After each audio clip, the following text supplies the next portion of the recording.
I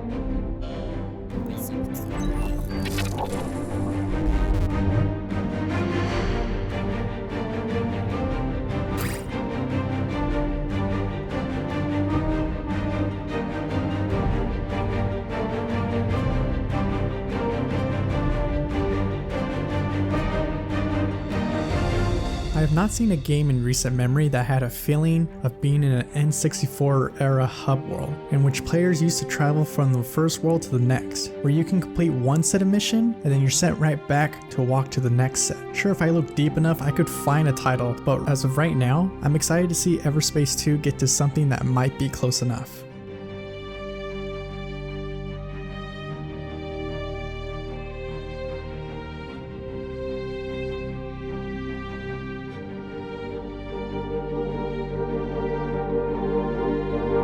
In the opening areas of the demo, I first set out to fire upon the first set of enemies twirling around a small outpost. The hovering reticle was a nice visual for aiming and piloting my spaceship. Still, in practice, I never got used to its floaty nature, and it seemed slow to respond to my mouse inputs despite messing around with the settings. However, when switching to the Xbox One controller, it felt much better to my preference, so I'm glad to see the developer to consider multiple inputs. Once I got used to it, the controls players have at their disposal is a nice touch. Free movement of the X, Y, and Z axis while not launching at high speeds is exciting, and I'm wondering if it has any creative uses in combat, especially when they can happen at nearly any point while traveling through space. While on the subject, I mentioned the hub-like world that Everspace seemed to have created.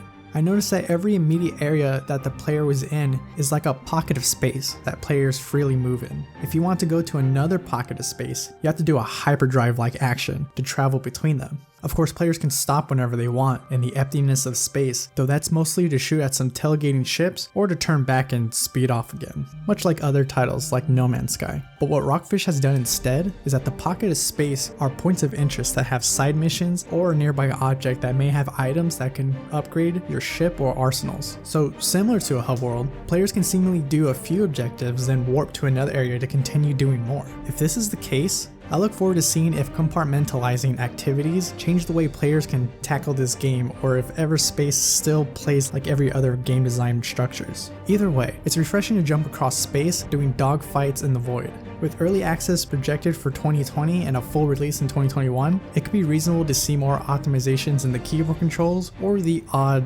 UI twitching during the hyperspace jumps, and perhaps the ability to warp speed into large commander ships to destroy them, but I may have to keep my fingers crossed for that last bit. Everspace 2 is currently on its last few days on Kickstarter, and if the game interests you, check out the page for info and early access dates. Thank you for watching. Noisy Pixel is ran by a group of gamers that work hard to give you news, reviews, previews, and more. Please subscribe to our YouTube for all upcoming content.